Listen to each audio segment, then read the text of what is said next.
Good morning, students.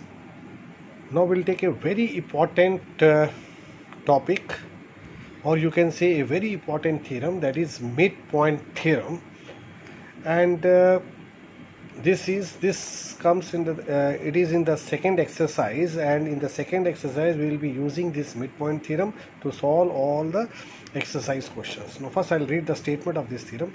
In a triangle, it's given in a triangle, if a line segment joining the midpoints of the two sides of a triangle is parallel to the third side and it is half of it. अब इसको मैं हिंदी में समझाता हूँ.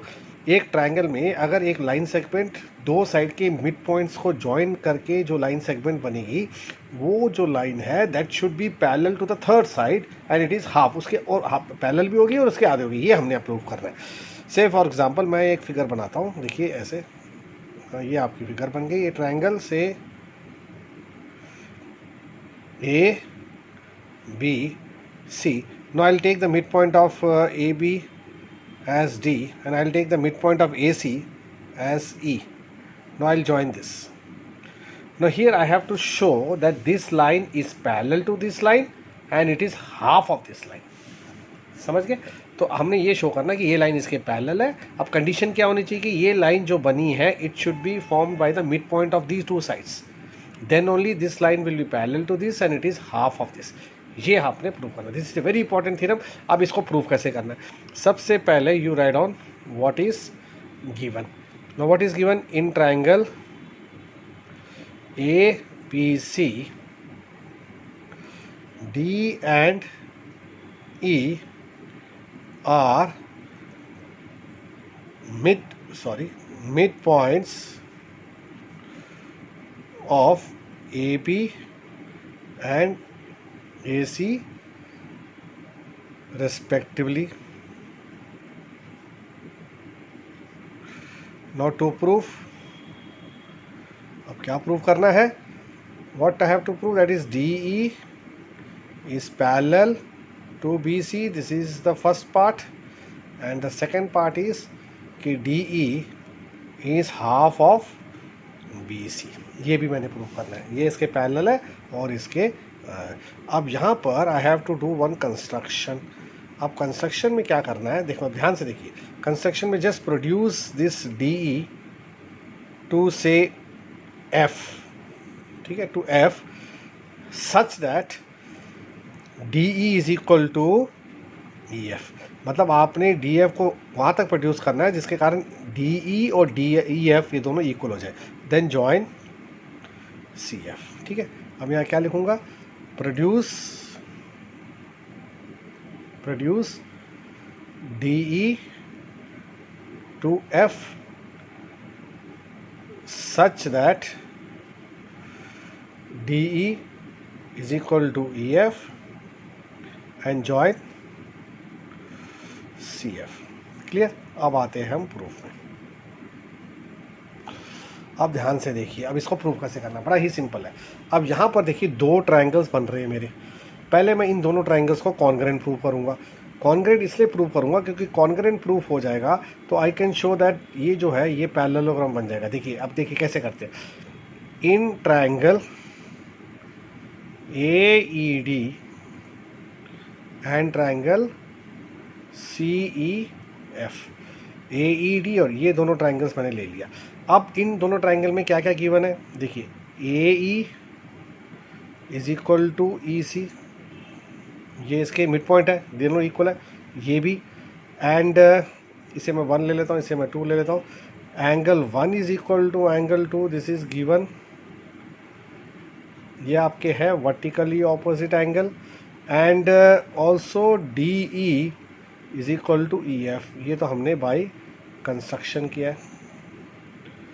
तो ये कौन सा रूल हो गया? So by S A S कॉन्ग्रेंसी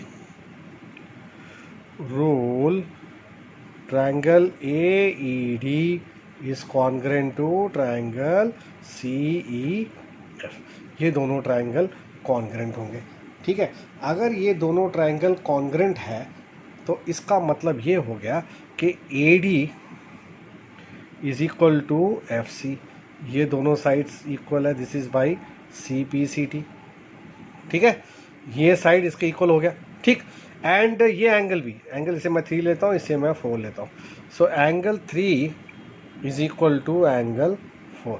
ये 3 एंगल और ये 4 एंगल दोनों इक्वल हो गए, लेकिन दे बिकम्स, ये जेड शेप में बन रहा है, ठीक है, जेड शेप में बन रहा है, तो दे बिकम्स ऑल्टरनेट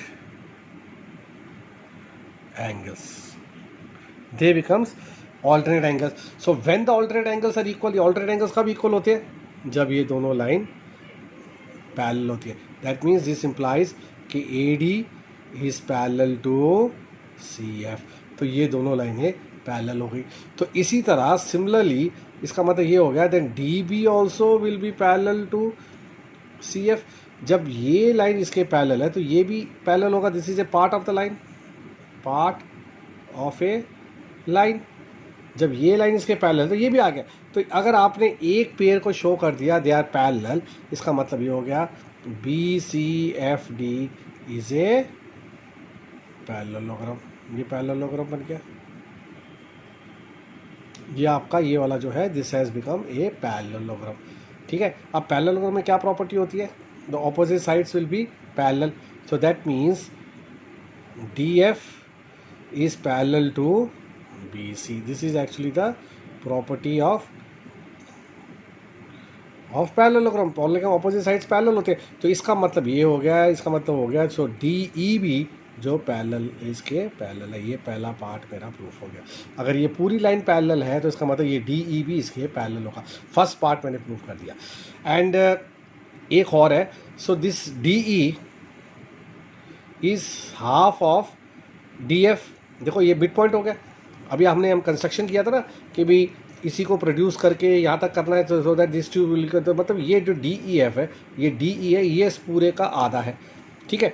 सो इसका मतलब ये हो गया, that means DE is equal to half of, instead of DF can I write BC, yes I can write BC because opposite sides of a parallelogram they are equal. Bracket में लिख दीजिए since DE is equal to BC।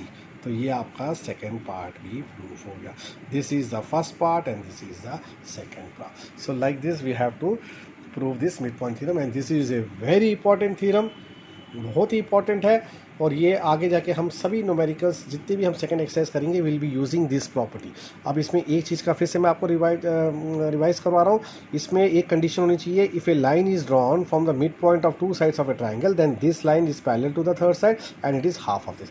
इसके लिए मैंने construction की, construction करके इन दोनों triangle को कॉन्ग्रेंट हुआ, उससे क्या होगा, एंगल 3 और एंगल 4 दे आर इक्वल हो गए, ये CPCT से हो गया इक्वल, तो ये ऑल्टरनेट एंगल्स बन गए, तो ये दोनों लाइनें पैरेलल हो गई, क्योंकि alternate angles are equal that means this two lines. अगर ये दोनों लाइनें पैरेलल, इसका मतलब ये दो लाइनें भी पैरेलल हो गई।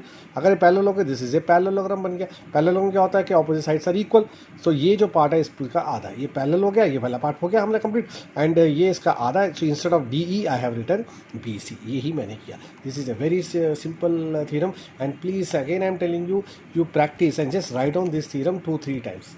क्लियर? Thank you.